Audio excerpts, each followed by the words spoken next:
السلام علیکم ورحمۃ اللہ۔ لاسٹ ویڈیو میں ہم نے غزوہ احد دیکھی اور دیکھا کہ کس طرح مسلمانوں نے جیتی ہوئی جنگ ہاتھ سے گوائی ایک چھوٹی سی غلطی کی وجہ سے۔ احد کی جنگ میں جانے سے پہلے دو بہت جوان صحابہ تھے جو کہ ٹین ایجرز تھے، جنگ میں حصہ لینا چاہتے تھے۔ ان کے نام رافع ابن خدیج اور سمورہ ابن جندب تھا۔ یہ دونوں جنگ میں حصہ لینا چاہتے تھے لیکن رسول اللہ صلی اللہ علیہ وسلم نے ان کو واپس بھیج دیا۔ لیکن پھر رسول اللہ کو بتایا گیا کہ رافع ابن خدیج بہت عمدہ تیر انداز ہیں، ان کا نشانہ بہت اچھا ہے، تو رسول اللہ صلی اللہ علیہ وسلم نے ان کو اپنے ساتھ فوج میں شامل کر لیا۔ یہ دیکھ کے کہ ان کا دوست جو جنگ میں جا رہا ہے اور وہ پیچھے چھوڑ دیے گئے ہیں، سمورہ ابن جندب رضی اللہ عنہ رونا شروع ہو گئے۔ انہوں نے اپنے سوتیلے والد سے کہا کہ وہ ان کے ساتھ جنگ میں جا رہا ہے، حالانکہ اگر ابھی اسی وقت اس کا اور میرا کشتی کا مقابلہ ہو تو میں اس کو آسانی سے ہرا دوں گا۔ جب یہ بات رسول اللہ صلی اللہ علیہ وسلم تک پہنچی تو رسول اللہ نے سمورہ رضی اللہ عنہ کو اپنے پاس بلایا اور کہا کہ تم دونوں یہی ہو تو چلو کشتی کرو، ہم دیکھتے ہیں کہ کون کس کو ہرا سکتا ہے۔ اس کشتی میں سمورہ ابن جندب رضی اللہ عنہ نے کچھ ہی لمحوں میں رافع رضی اللہ عنہ کو ہرا دیا۔ یہ دیکھ کے رسول اللہ صلی اللہ علیہ وسلم نے سمورہ رضی اللہ عنہ کو بھی فوج میں شامل کر لیا اور اس طرح دونوں ٹین ایج دوستوں نے جنگ میں حصہ لیا۔ اس طرح یہ فوج احد کے مقام پر پہنچی اور جنگ ہوئی۔ مال غنیمت کو اکٹھا کرنے کی جلدی میں پہاڑ چھوڑا اور خالد بن ولید جو کہ اس وقت مسلمان نہیں ہوئے تھے، انہوں نے فوج اکٹھی کی اور پہاڑ پہ آ کے حملہ کر دیا اور یوں مسلمانوں کا بہت نقصان ہوا۔ اس جنگ میں حمزہ بن عبد المطلب رضی اللہ عنہ شہید ہوئے۔ جنگ میں پہلے شہید ہونے والے حمزہ رضی اللہ عنہ ہی تھے۔ ان کو شہید کرنے والے کا نام وحشی تھا، جس کو ہم آگے ڈسکس کریں گے۔ اس جنگ میں مسلمانوں کے ہیروز بھی تھے جنہوں نے بہت بہادری سے لڑائی کی، جن میں طلحہ ابن عبید اللہ رضی اللہ عنہ تھے۔ یہ رسول اللہ صلی اللہ علیہ وسلم کے ساتھ رہے، ان کی حفاظت کرتے رہے۔ کتنے ہی تیر انہوں نے اپنے جسم کے اندر کھائے تاکہ رسول اللہ صلی اللہ علیہ وسلم کو ایک آنچ بھی نہ آ سکے۔ ان کے علاوہ مصعب ابن عمیر رضی اللہ عنہ، جن کے بارے میں ہم پچھلی ویڈیو میں ڈسکس کر چکے ہیں کہ کس طرح سے ان کے ہاتھ کاٹ دیے گئے تھے اور پھر ان کو بھی شہید کر دیا گیا تھا۔ ان کے علاوہ سہل ابن حنیف رضی اللہ عنہ نے جنگ میں بہادری سے لڑائی کی اور ان کو بھی شہید کر دیا گیا تھا۔ ابو دجانہ رضی اللہ عنہ وہ صحابہ تھے جن کو اس جنگ کے لیے تلوار رسول اللہ صلی اللہ علیہ وسلم نے خود دی تھی اور اسی تلوار سے وہ بہادری سے دشمنوں کی صفیں چیرتے ہوئے لڑ رہے تھے اور آخر میں وہ بھی شہید ہو گئے۔ جنگ بدر کی طرح اس جنگ میں بھی فرشتوں نے حصہ لیا تھا۔ سعد ابن ابی وقاص رضی اللہ عنہ سے ایک روایت ملتی ہے جو بخاری میں موجود ہے۔ سعد رضی اللہ عنہ نے کہا کہ میں نے جنگ احد میں سفید لباس والے آدمیوں کو کافروں سے لڑائی کرتے ہوئے دیکھا تھا۔ یہ وہ آدمی تھے جن کو میں نے پہلے کبھی بھی نہیں دیکھا تھا۔ بعد میں رسول اللہ صلی اللہ علیہ وسلم نے اس بات کی تصدیق کی اور کہا کہ وہ جبریل علیہ السلام اور میکائیل علیہ السلام تھے۔ یہاں یہ سوال پیدا ہوگا کہ اگر فرشتوں نے بھی حصہ لیا تھا تو پھر مسلمان یہ جنگ جیتے کیوں نہیں؟ اس کا بہت آسان سا جواب یہ ہے کہ مسلمانوں نے انسٹرکشنز فالو نہیں کیے تھے۔ انہوں نے رسول اللہ صلی اللہ علیہ وسلم کی ہدایات کو اگنور کر دیا تھا، انہوں نے نافرمانی کی تھی۔ ہماری زندگیوں میں بھی یہ بات یاد رکھنی چاہیے کہ ہم جب بھی اللہ تعالیٰ کی نافرمانی کریں گے اور رسول اللہ کی نافرمانی کریں گے، ہمیں کسی نہ کسی طرح نقصان اٹھانا ہی پڑے گا، چاہے وہ مستقبل میں اٹھانا پڑے یا چاہے مرنے کے بعد اٹھانا پڑے۔ شرط یہ کہ وہ نقصان آنے سے پہلے سچے دل سے توبہ کر لی جائے اور اللہ تعالیٰ سے معافی مانگ لی جائے۔ اور معافی مانگنے کا وقت اللہ تعالیٰ اپنے بندے کو دیتے ہیں۔ اللہ کی نافرمانی کرنے کے بعد ہمیں فوراً مصیبت نہیں پکڑ لیتی، کچھ وقت آتا ہے بیچ میں جس میں انسان توبہ کر سکتا ہے۔ یہ اللہ تعالیٰ کی محبت ہے کہ وہ اپنے بندوں کو معافی مانگنے کے لیے مہلت دے دیتا ہے، فوراً سے عذاب نہیں آتا۔ لیکن انسان جب توبہ نہیں کرتا اور اللہ تعالیٰ کی ایک کے بعد ایک نافرمانی کرتا رہتا ہے تو پھر ایک ہی بار اس کی رسی کھینچ لی جاتی ہے اور اس کو پھر توبہ کرنے کا بھی موقع نہیں ملتا۔ احد میں جو ہوا وہ اللہ تعالیٰ کی رضا تھی تاکہ مسلمان اس سے سبق حاصل کریں، منافقوں اور مومنوں کی پہچان ہو جائے اور مستقبل کے لیے مسلمان محتاط ہو کے رہیں۔ اللہ تعالیٰ چاہتے تھے کہ مسلمان آئندہ سے ڈسپلن میں رہیں اور رسول اللہ صلی اللہ علیہ وسلم کے انسٹرکشنز فالو کرتے رہیں۔ رسول اللہ صلی اللہ علیہ وسلم نے جب اپنے چچا حمزہ ابن عبد المطلب کی باڈی کو دیکھا تو رسول اللہ کی آنکھوں سے آنسو جاری ہو گئے، وہ رونے لگے۔ قریش کے کافروں نے بہت سارے شہید صحابیوں کے جسموں کی بے حرمتی کی تھی اور اس مقصد کے لیے وہ اپنے ساتھ عورتیں لے کے آئے تھے۔ سید الشہداء حمزہ رضی اللہ عنہ کو شہید کرنے کے بعد ان کے جسم کی بے حرمتی کی گئی تھی جو قریش کی ایک عورت ہند بن عتبہ نے کی تھی۔ اس عورت کے باپ عتبہ کو جنگ بدر میں حمزہ رضی اللہ عنہ نے جہنم رسید کیا تھا۔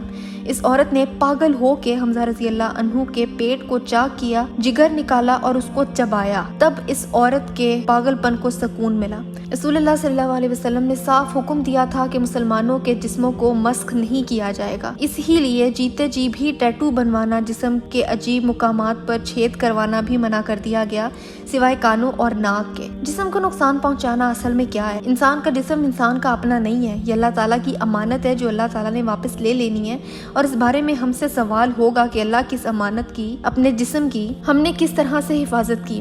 حمزہ رضی اللہ عنہ کے جسم مبارک کے ساتھ یہ سب کچھ ہوا تھا۔ رسول اللہ صلی اللہ علیہ وسلم کی پھپھی اور حمزہ رضی اللہ عنہ کی بہن صفیہ بنت عبد المطلب رضی اللہ عنہا اپنے اس بھائی کی باڈی دیکھنا چاہتی تھیں۔ اب رسول اللہ صلی اللہ علیہ وسلم نے حکم دیا ہوا تھا کہ اپنی عورتوں کو اپنے مردہ رشتہ داروں کی باڈی کو دیکھنے مت دو، کیونکہ مسخ شدہ جسموں کو دیکھ کر دیکھنے والے کے دماغ میں مسخ شدہ امیج ہی رہ جاتا ہے۔ بہتر یہی ہے کہ شہید کو اسی حالت میں یاد رکھا جائے جس حالت میں اس کو صحیح سلامت آخری دفعہ دیکھا گیا تھا۔ تبھی رسول اللہ صلی اللہ علیہ وسلم نے حکم دیا کہ صفیہ رضی اللہ عنہا کو واپس لے جایا جائے اور حمزہ رضی اللہ عنہ کو دیکھنے نہ دیا جائے، کیونکہ اگر وہ انہیں دیکھ لیتی تو آخری بار دیکھے ہوئے امیج سے ہی ان کا دل دکھتا رہتا، اور جب جب وہ تصور ان کے سامنے آتا انہیں تکلیف ہوتی۔ لیکن صفیہ رضی اللہ عنہا نے رسول اللہ صلی اللہ علیہ وسلم سے بات کی کہ یا رسول اللہ، میں وعدہ کرتی ہوں کہ میں اپنا صبر نہیں کھوؤں گی، نہ ہی میں روؤں گی، نہ میں ماتم کروں گی، نہ میں اپنے حواس کھوؤں گی، مجھے صرف حمزہ کو دیکھنا ہے اور دعا کرنی ہے، مجھے میرے بھائی کو دیکھنے دیں۔ اس طرح سے انہیں رسول اللہ صلی اللہ علیہ وسلم نے اجازت دے دی۔ اس سے یہ سبق لیا جا سکتا ہے کہ اگر کسی شخص کی موت ایسے ہوئی ہو کہ اس کا چہرہ بگڑ چکا ہو تو بہتر یہی ہے کہ فیملی ممبرز کو اس کا چہرہ نہ دکھایا جائے۔ اب وحشی کو ڈسکس کر لیتے ہیں۔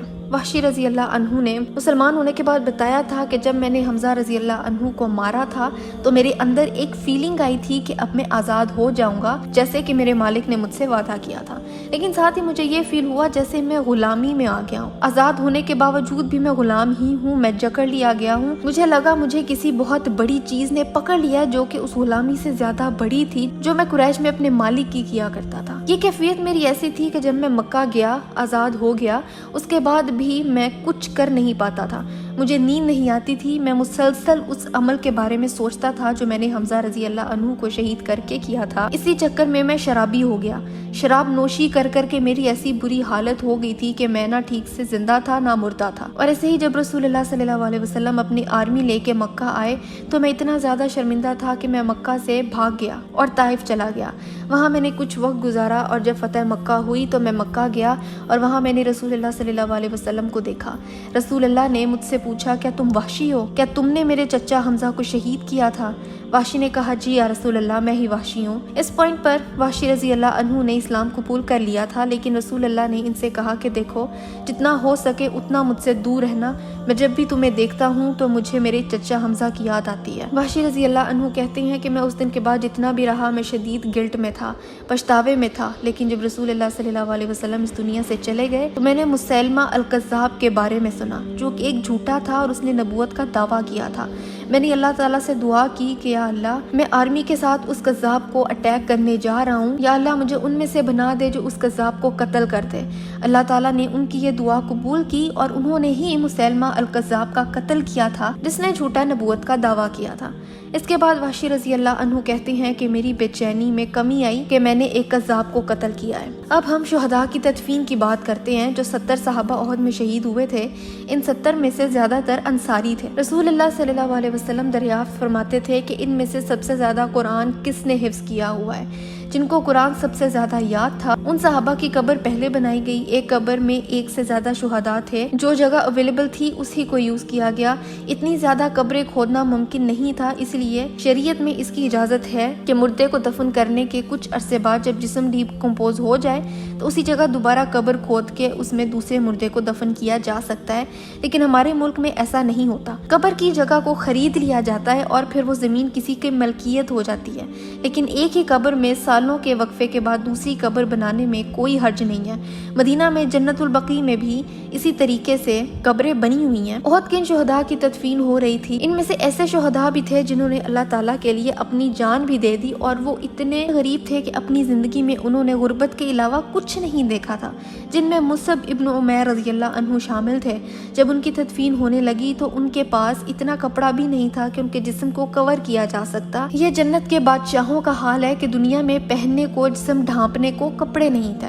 رسول اللہ صلی اللہ علیہ وسلم نے انسٹرکشنز دیے کہ شہداء کو غسل نہیں دیا جائے گا، وہ اپنے پہنے ہوئے لباس میں ہی دفنائے جائیں گے، اور قیامت کے دن جب انہیں اٹھایا جائے گا تو ان کے جسم اور کپڑوں پر لگے ہوئے خون میں سے مسک کی خوشبو آ رہی ہوگی۔ مصعب بن عمیر رضی اللہ عنہ کے جسم میں جب سر کو ڈھانپا جاتا تھا تو پیروں سے کپڑا ہٹ جاتا تھا، اور جب پیروں کو کور کرتے تھے تو سر پہ سے کپڑا ہٹ جاتا تھا۔ یہ دیکھ کے رسول اللہ صلی اللہ علیہ وسلم نے فرمایا، مصعب ابن عمیر مکہ کے امیر ترین جوانوں میں سے ایک تھے، اور آج یہ اس حال میں شہید ہوئے ہیں کہ ان کے جسم کو ڈھانپنے کے لیے مکمل کپڑا تک نہیں ہے۔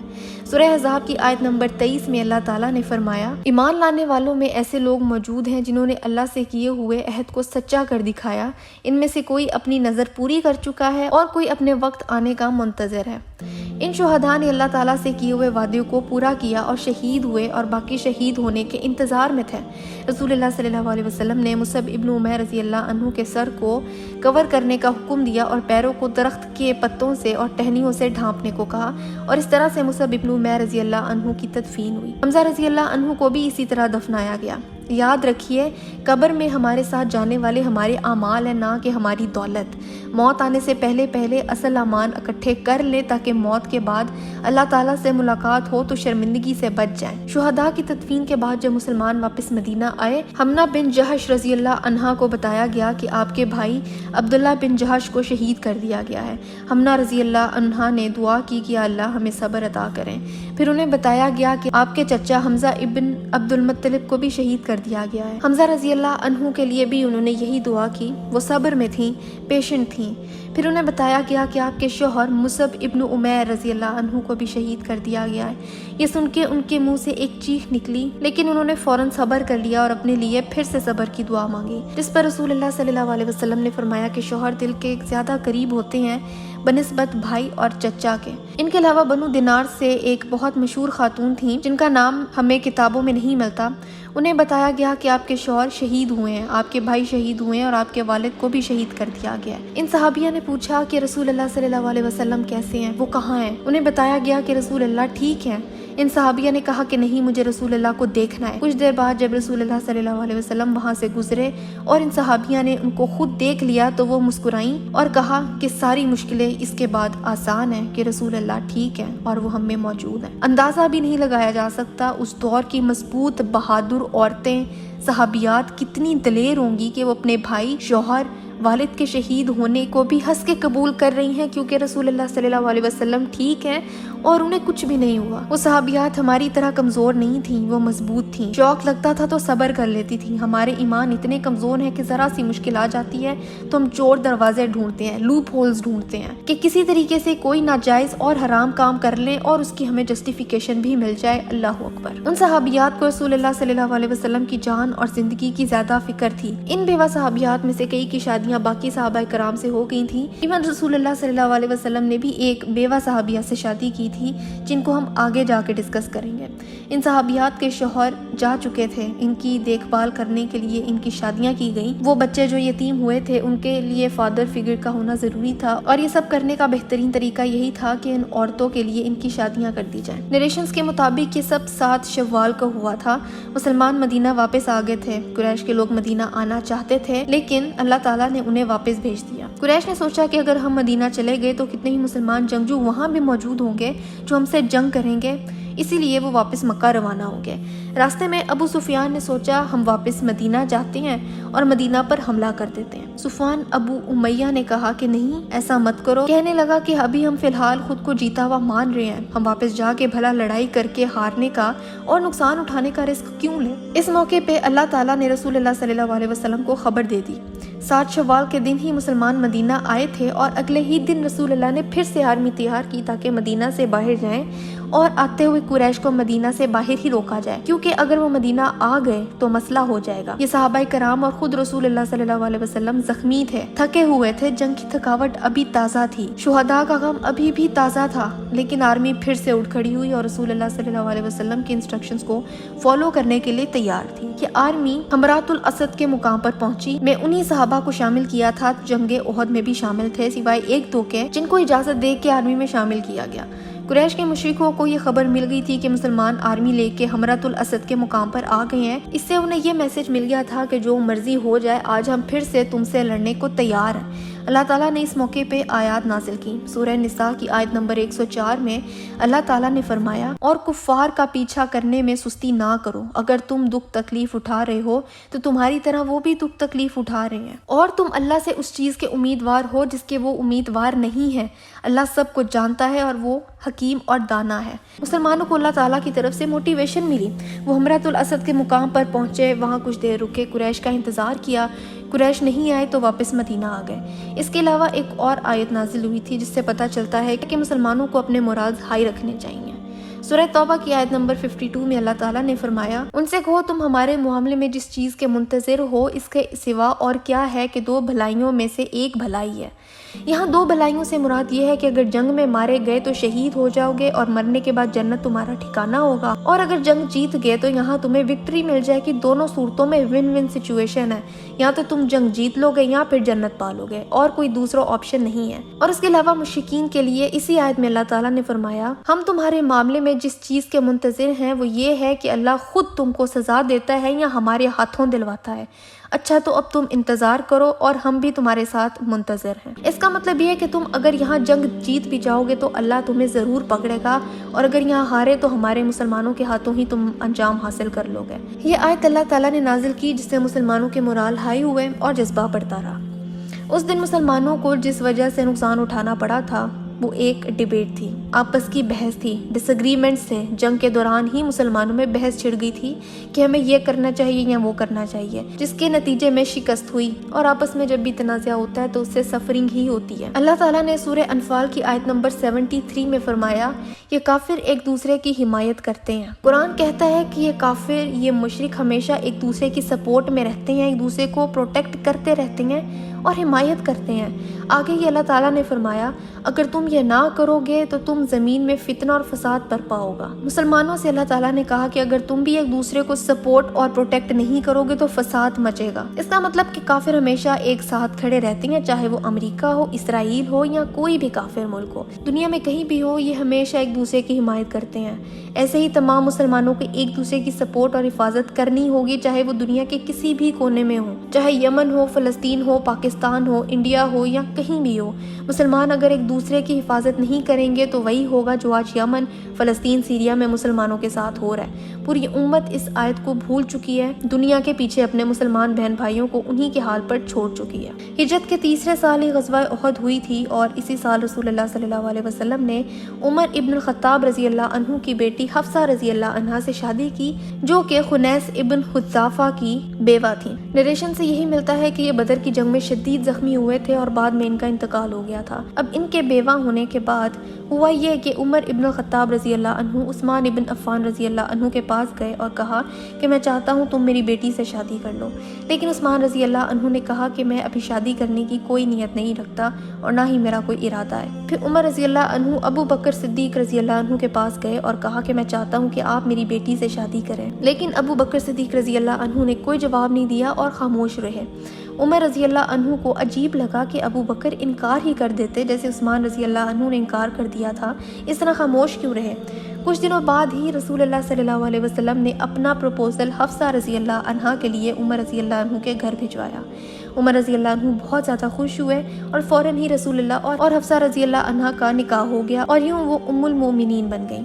اس کے بعد ابو بکر رضی اللہ عنہ عمر رضی اللہ عنہ کے پاس آئے اور کہا کہ شاید تمہارا دل دکھا ہوگا جب تم نے مجھ سے شادی کا پوچھا اور میں خاموش رہا۔ عمر رضی اللہ عنہ نے کہا کہ ہاں جی ایسا ہی ہوا تھا، مجھے امید تھی کہ آپ کوئی نہ کوئی جواب تو ضرور دیں گے۔ ابو بکر رضی اللہ عنہ نے کہا کہ میں اس لیے خاموش رہا کیونکہ کچھ ہی عرصہ پہلے میں نے رسول اللہ صلی اللہ علیہ وسلم سے حفصہ رضی اللہ عنہا کا ذکر سنا تھا، اور میں جانتا تھا کہ رسول اللہ اپنا پروپوزل بھجوائیں گے، اور تمہیں یہ بتا کہ میں راز نہیں کھولنا چاہتا تھا۔ نہ میں نے راز بتایا، نہ میں نے چھپایا، میں خاموش ہی رہا۔ رسول اللہ صلی اللہ علیہ وسلم کو امت کی بیواؤں کی فکر تھی۔ آج کل کے دور میں کون بیواؤں کی فکر کرتا ہے؟ بیوہ عورتوں سے نکاح تو دور کی بات ہے، آج کل تو کوئی ان کی مالی مدد کرنے کو تیار نہیں ہوتا۔ یہ صحابہ کرام تھے، رسول اللہ صلی اللہ علیہ وسلم تھے، جن کو ایک ایک فرد کی فکر تھی۔ اس پوائنٹ پر ہم عمر رضی اللہ عنہ کو دیکھیں تو ایک بیٹی کا باپ عمر رضی اللہ عنہ خود اپنی بیٹی کے لیے پروپوزلز دیکھ رہے ہیں، خود عثمان رضی اللہ عنہ اور ابو بکر رضی اللہ عنہ سے اپنی بیٹی کی شادی کی خواہش کی۔ آج کل دیکھا جائے تو بیٹی کا باپ اگر خود رشتے کی بات کرے تو اس کو عیب اور حقیر سمجھا جاتا ہے۔ بیٹیاں بہنیں گھر میں بیٹھی بیٹھی بوڑھی ہو جاتی ہیں لیکن ان کے باپ اور بھائی رشتہ مانگنے کی پہل نہیں کرتے، کیونکہ ہمارا کلچر ایسا کینسر ہے جو کسی کو بھی دین پر چلنے نہیں دیتا۔ ہمارا دین اس بات کی قید نہیں لگاتا کہ لڑکی کا باپ پروپوزل نہیں بھیج سکتا، پروپوزل دینے کا حق اور اجازت دونوں سائڈ کو ہے۔ اس طرح سے رسول اللہ صلی اللہ علیہ وسلم کی شادی حفصہ رضی اللہ عنہا سے ہو گئی۔ اس کے بعد رسول اللہ صلی اللہ علیہ وسلم نے ایک اور شادی کی، وہ بھی بیوہ تھیں، ان کا نام زینب بنت خزیمہ تھا۔ یہ یا تو عبداللہ ابن جہش کی بیوہ تھیں جن کو احد کی جنگ میں شہید کیا گیا، یا تو یہ عبید اللہ ابن حارث رضی اللہ عنہ کی بیوہ تھیں جن کو بدر کی جنگ میں شہید کیا گیا۔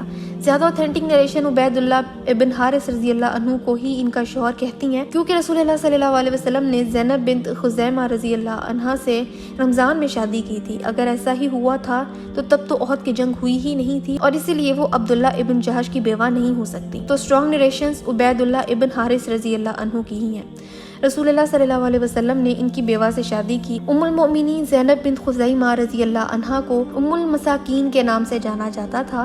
یہ ان لوگوں میں سے تھیں جو اسلام کو مکہ سے فالو کرتے کرتے یہاں تک آئی تھیں، جنہوں نے بہت زیادہ قربانیاں دی تھیں اور اسلام کی ہر طرح سے خدمت کی تھی، اپنے گھر والوں کو کھویا تھا اور بے سہارا ہو گئی تھی۔ رسول اللہ صلی اللہ علیہ وسلم نے اگزامپل سیٹ کی اور زینب بنت خزیمہ رضی اللہ عنہا سے شادی کی، جن کو مسکینوں کی ماں کہا جاتا تھا۔ وہ غریبوں کی مدد کرتی تھیں، انہیں کھانا کھلاتی تھیں، اس کے باوجود کہ ان کے پاس اپنا کچھ بھی نہیں تھا، لیکن جتنا بھی تھا اس کو وہ لوگوں کی خدمت کے لیے لگا دیتی تھیں۔ رسول اللہ کی یہ شادی صرف 8 مہینے تک رہی، کیونکہ زینب بنت خزیمہ رضی اللہ عنہا کا انتقال ہو گیا تھا۔ یہ رسول اللہ کی دوسری بیوی تھی جن کا انتقال ہوا تھا، پہلی خدیجہ رضی اللہ عنہا تھی۔ اسی سال اللہ تعالیٰ نے ایک رحمت کو، ایک بلیسنگ سے اس امت کو نوازا۔ اسی سال حسن رضی اللہ عنہ کی پیدائش ہوئی۔ یہ رسول اللہ صلی اللہ علیہ وسلم کے نواسے تھے اور ان کے بہت زیادہ لاڈلے تھے۔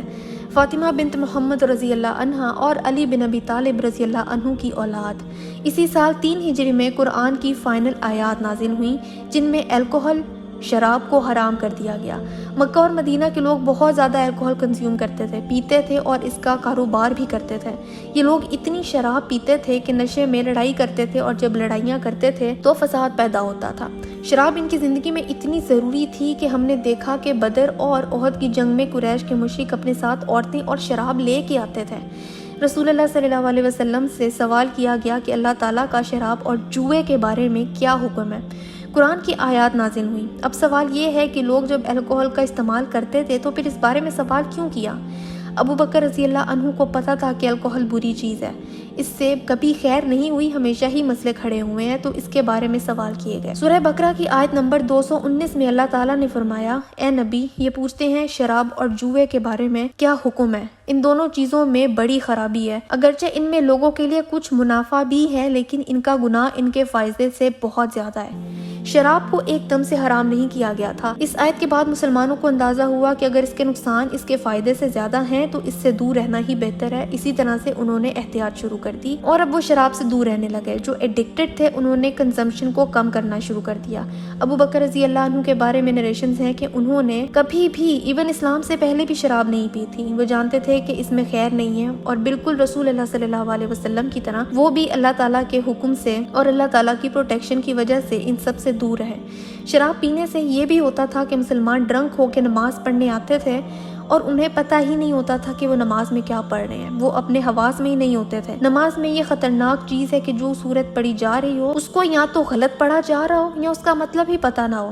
کچھ ٹائم بعد آیات نازل ہوئی۔ سورہ نساء کی آیت 43 میں اللہ تعالیٰ نے فرمایا، اے لوگو جو ایمان لائے ہو، تم نشے کی حالت میں ہو تو نمازوں کے قریب نہ جاؤ، نماز اس وقت پڑھنی چاہیے جب تم جانو کہ کیا کہہ رہے ہو۔ اس آیت کے بعد یہ ہوا کہ شراب پینے کی ٹائمنگز کم ہو گئی۔ زیادہ تر وقت تو مسلمان پی ہی نہیں پاتے تھے کیونکہ نماز کے وقت قریب ہوتے تھے، اس لیے انہیں شراب پینے کا وقت ہی نہیں ملتا تھا۔ اس بات کو میں یہیں پر روکتی ہوں۔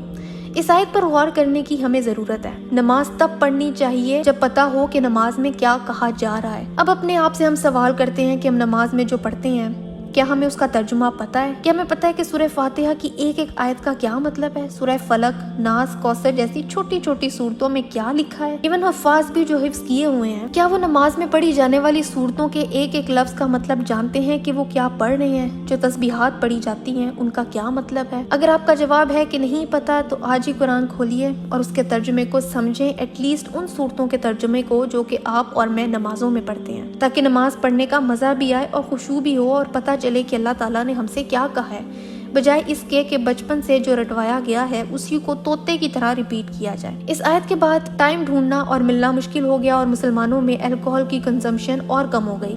عشاء کے بعد کچھ لوگ پیا کرتے تھے کیونکہ لوگوں کو سونا ہوتا تھا اور فجر کے لیے اٹھنا ہوتا تھا۔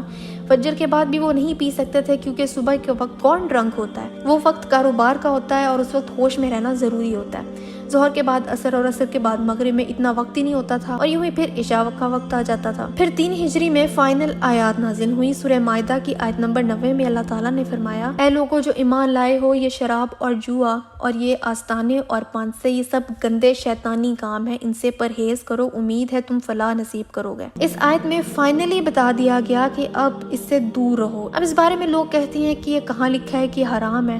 اب اللہ تعالیٰ نے جب کہہ دیا ہے کہ اس سے دور رہو تو اس کا یہی مطلب ہے کہ یہ حرام ہے، بالکل ویسے ہی جیسے اللہ تعالیٰ نے قرآن میں فرمایا ہے کہ وَلَا تَقْرَبُوا الزِّنَا، کہ زنا کے قریب بھی مت جاؤ، تو اس کا یہی مطلب ہے کہ زنا نہیں کرنا، یہ حرام ہے، اس کے قریب بھی نہیں جانا۔ تو اس آیت میں شراب کے ساتھ جوئے اور توہم پرستی کو بھی حرام قرار دے دیا گیا۔ اس کی ہی اگلی آیت ہے، شیطان تو یہ چاہتا ہے کہ شراب اور جوئے کے ذریعے تمہارے درمیان عداوت اور بغض ڈال دے اور تمہیں خدا کی یاد سے اور نماز سے روک دے، پھر کیا تم ان چیزوں سے باز رہو گے؟ جب یہ آیات نازل ہوئی تو رسول اللہ صلی اللہ علیہ وسلم باہر نکلے اور بلند آواز سے اعلان کر دیا کہ الکوہل کو حرام کر دیا گیا ہے۔ رپورٹس میں آتا ہے کہ مدینہ کی گلیاں شرابوں سے بھر گئی تھیں کیونکہ مسلمانوں نے شراب کو اپنے گھروں سے نکال کے بہا دیا تھا۔ جب اللہ کا حکم آیا تو اطاعت کی اور یہ نہیں سوچا کہ مجھے تو نقصان ہو جائے گا، میرے پاس تو اتنے لیٹر شراب پڑی ہوئی ہے جو میں نے ابھی خریدی تھی، اس کو پھینک دیا تو میں تو نقصان میں چلا جاؤں گا، چلو اس کو کفار کو بیچ دیتے ہیں۔ نہیں، کچھ بھی نہیں، اللہ کے حکم سے آگے کچھ بھی نہیں ہے۔ جب اللہ نے کہہ دیا کہ یہ حرام ہے تو حرام ہے۔ یہ تھے صحابہ کرام اور یہ تھے شراب کے حرام ہونے کی کہانی۔ اب یہاں کوئی یہ سوال کر سکتا ہے کہ جب شراب اور جوا حرام ہے تو قرآن میں یہ کیوں کہا گیا ہے کہ اس میں کچھ نہ کچھ خیر ہے؟ یہ بہت اچھا سوال ہے۔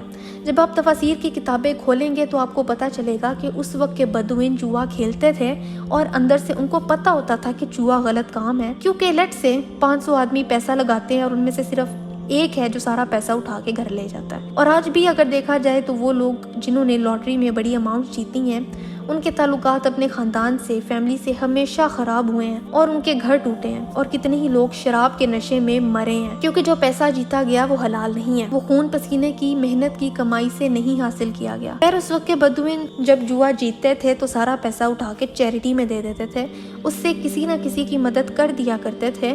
اسی لیے اسکالرز کہتے ہیں کہ وہ تھوڑی سی خیر تھی جو اس جوئے سے آتی تھی، اور اب بھی ایسا ہی ہے۔ اکثر جواری یہی کہتے ہیں کہ ہم جو پیسہ جیتتے ہیں اس سے ہم غریبوں کی مدد کرتے ہیں، مگر ایسا کرنا ہی کیوں؟ آپ واقعی چیریٹی کرنا چاہتے ہو تو اپنے حق حلال کی محنت کی کمائی میں سے مدد کرو۔ 3 ہجری میں ایک اور بہت امپورٹنٹ واقعہ ہوا تھا کہ وراثت کے قانون بدل دیے گئے تھے۔ اس پوائنٹ سے پہلے تک وراثت میں عورتیں بھی شامل تھیں کہ جیسے اگر کوئی مر جاتا ہے تو اس کے انڈر کی عورتیں کسی دوسرے کو ویسے ہی منتقل ہوتی تھی جیسے مال اور جائیداد منتقل ہوتی ہے۔ کسی نے کسی کا قرض اگر دینا ہے تو پیسوں کے بدلے وہ اپنی بیٹی اس کو دے دیتا تھا اور عورتوں کو سامان کی طرح استعمال کیا جاتا تھا۔ عورتوں کے پاس اپنی کوئی دولت اور مال نہیں ہوا کرتا تھا، وہ صرف مردوں کی استعمال کرنے کی شے تھیں، چیز تھیں۔ اسلام نے عورتوں کو اونرشپ دی، ان کو پراپرٹی میں حق دیا، پراپر جائیداد میں حصہ ملا، عورت کو مال اور وراثت کا مالک بنایا، جو اس کا ہے وہ بس اس کا ہے، اس میں کسی کی مداخلت نہیں ہے۔ اس پوائنٹ پر اللہ تعالیٰ نے وراثت میں عورتوں کے حصے رکھے اور 8 اس طرح کی عورتیں بتائیں جو وراثت میں حصہ حاصل کریں گی، اور صرف 4 اس طرح کے مرد تھے جو وراثت میں حصہ حاصل کریں گے۔ اور تو اور وراثت میں زیادہ مالیت کا حصہ بھی عورتوں کو ہی ملتا ہے۔ وراثت کی پوری اماؤنٹ میں 2/3 یعنی 2/3 حصہ عورتوں کے لیے ہے اور 1/3 یعنی 1/3 حصہ مردوں کے لیے ہے۔ اگر ایسی عورت جو مر جاتی ہے اور اس کے کوئی بچے نہیں ہیں تو اس کا مال کا 50% حصہ اس کے شوہر کو ملتا ہے، لیکن ایسا مرد اور عورت جو کہ ایک بیٹی چھوڑ کے مرتے ہیں، جن کی اولاد میں صرف اور صرف ایک بیٹی ہی ہے تو وہ باپ یا ماں کی دولت کا 50% حصہ اکیلے لے لیتی ہے۔ یہاں سوال اٹھتا ہے کہ یہ لاز کیسے بنائے گئے تھے، کس بیس پر؟ اللہ تعالیٰ نے فرمایا کہ انسان کے پاس کوئی چوائس نہیں ہے کہ وہ اپنے مال کو کس طرح سے وراثت میں تقسیم کرے گا۔ یہ مال و دولت اللہ کی دی ہوئی ہے، یہ اللہ کی پراپرٹی ہے، اللہ ہی ڈیسائیڈ کرے گا کہ کس کو کتنا ملنا ہے اور کیا ملنا ہے۔ ہاں یہ ہے کہ اللہ نے انسان کو یہ اختیار دیا ہے کہ وہ اپنے مال کا 33% اپنی مرضی سے اپنی زندگی میں کسی ایسے کو دے سکتا ہے جس کو پہلے دیا نہ گیا ہو۔ لیٹس سے کہ کوئی آدمی ہے جو اپنے قریبی دوست کو کچھ دینا چاہتا ہے لیکن وراثت میں وہ دوست حصہ نہیں لے سکتا، تو اس سچویشن میں وہ اپنی وصیت میں یہ لکھ سکتا ہے کہ میرے مرنے کے بعد میری دولت کا 33% یا اس سے کم میرے اس دوست کو دے دیا جائے۔ 33% کا اختیار آدمی کو ہے، لیکن اس کے علاوہ سب مال اللہ تعالیٰ ڈیسائیڈ کریں گے کہ کیا کرنا ہے۔ بے شک ایک انسان کی اپنی اولاد سے بنتی ہو یا نہ بنتی ہو، بات چیت ہوتی ہو یا نہ ہوتی ہو، انسان کے مرنے کے بعد اس کی وراثت میں اس کی اولاد کو اس کا حصہ ملے گا۔ لیکن کوئی ایسا کیس ہو جس میں اولاد نے کوئی ایسا کام کر دیا ہو جس سے اس کو وراثت میں حصہ ملنے کی ممانعت ہو، جیسے کہ قتل وغیرہ، تو اس سچویشن میں اس کو وراثت میں حصہ نہیں ملے گا۔ یہاں یہ سوال آتا ہے کہ جب ہم وراثت کے حصے دیکھتے ہیں تو ایسا کیوں ہے کہ مردوں کو جتنا حصہ ملتا ہے اس حصے کا آدھا حصہ عورت کے لیے ہے؟ اس کا جواب یہ ہے کہ اصل میں عورت کو زیادہ ملتا ہے۔ وہ کیسے؟ وہ اس طرح سے کہ مرد کو اللہ تعالیٰ نے قوام بنایا ہے، اس پر ذمہ داری ہے کہ اس نے اپنی قریبی عورت رشتہ داروں کا خیال رکھنا ہے، ان کو پرووائڈ کرنا ہے۔ اسلام میں عورت کا حق ہے اور مرد پر فرض ہے کہ وہ اپنے خاندان کی قریبی عورتوں کو کھانا کپڑا پرووائڈ کرے گا، چاہے وہ شوہر ہو، جوان بیٹا ہو، باپ ہو، بھائی ہو، چچا ہو، تایا ہو، ماموں ہو۔ اگر ایک مرد کی ماں، بہن، بیوی، بیٹی، بھانجی، بھتیجی یا کوئی اور قریبی رشتہ دار جو ڈیزرونگ ہو اور اس کی یہ مرد مالی مدد نہ کریں تو وہ گنہگار ہیں۔ اسلام میں عورتوں کا خیال ان کی قریبی مردوں نے ہی رکھنا ہے، یہ قانون ہے۔ اب جب وراثت میں ملنے والی دولت کو مردوں نے عورتوں پر ہی لگانا ہوتا ہے تو سوال یہ اٹھتا ہے کہ پھر عورتوں کو حصے کی کیا ضرورت ہے؟ اس کا جواب ہے کہ نہیں، اس کی ضرورت نہیں ہے۔ عورتوں کا جب ہر طرح سے خیال رکھا جا رہا ہے تو اس کو وراثت میں حصے کی ضرورت نہیں رہتی، لیکن یہ اللہ تعالیٰ کی طرف سے عورت کو تحفہ ہے، ایک گفٹ ہے۔ اس سوسائٹی میں جہاں عورت کو پاؤں کی جوتی سمجھا جاتا تھا، وہاں پہ اسلام نے ایک عورت کو مالک کی حیثیت دی، اس کو دولت دی، اس کو وراثت میں حصہ دیا، اس کو پراپرٹی کا آنر بنایا اور اس کو ایک اسٹرانگ پوزیشن دی۔ اور یہ وراثت عورت کو تب کام آتی ہے جب اس کے خاندان کے مرد اس کا خیال نہ رکھیں، اس کو پرووائڈ نہ کریں، انہیں تنہا چھوڑ دیں، تب وہ عورتیں اپنے اسی حصے کو استعمال کرتی ہیں اور انڈیپینڈنٹ رہتی ہیں۔ لیٹس سے وراثت میں ایک آدمی کو 10 لاکھ روپے ملتے ہیں اور عورت کو 4 لاکھ روپے ملتے ہیں، تو ان 10 لاکھ میں مرد کو اپنی ماں، بہن، بیوی، بیٹی کا اور باقی بچوں کا خیال رکھنا ہے، انہیں پرووائڈ کرنا ہے اور یہ پیسہ انہی پر لگانا ہے، جبکہ عورت کو ملنے والے 4 لاکھ اسی عورت کے ہیں، اس کو یہ پیسہ کسی پر بھی نہیں لگانا، وہ سب اسی کا ہے۔ اسی طرح دیکھا جائے تو عورت ہی فائدے میں رہتی ہے۔ اللہ تعالیٰ نے عورت کو عزت دی اور سوسائٹی میں وہ مقام دیا جو کوئی بھی مذہب اپنی عورتوں کو نہیں دیتا۔ وہ ہم ہی ہیں جو لوگ اللہ تعالیٰ کے دیے ہوئے حقوق عورتوں کو نہیں دیتے۔ بعض دفعہ عورتوں کو وراثت میں حصہ تک نہیں دیا جاتا، یہ کہہ دیا جاتا ہے کہ بہن کو پال پوس کے بڑا کر دیا ہے انہی پیسوں میں سے، تو اس کو کون سا حصہ دیا جائے، یا بہنوں کو پریشرائز کیا جاتا ہے کہ وہ اپنا حصہ چھوڑ دیں ورنہ بھائی پوری زندگی بات نہیں کریں گے، اور یوں بہنوں کو نہ چاہتے ہوئے بھی اپنا وہ والا حق جو اللہ نے انہیں دیا ہے چھوڑنا پڑتا ہے۔ اگلی ویڈیو میں ہم دیکھیں گے کہ 3 ہجری میں اور کیا کچھ ہوا تھا اور 4 ہجری میں کیا واقعات ہوئے تھے، کون سی وحی کب نازل ہوئی تھی اور کون کون سے احکامات جاری ہوئے تھے۔ ان سب کو ہم اگلی ویڈیو میں ڈسکس کریں گے، تو انتظار کیجیے گا اگلی ویڈیو کا۔ السلام علیکم رحمۃ اللہ۔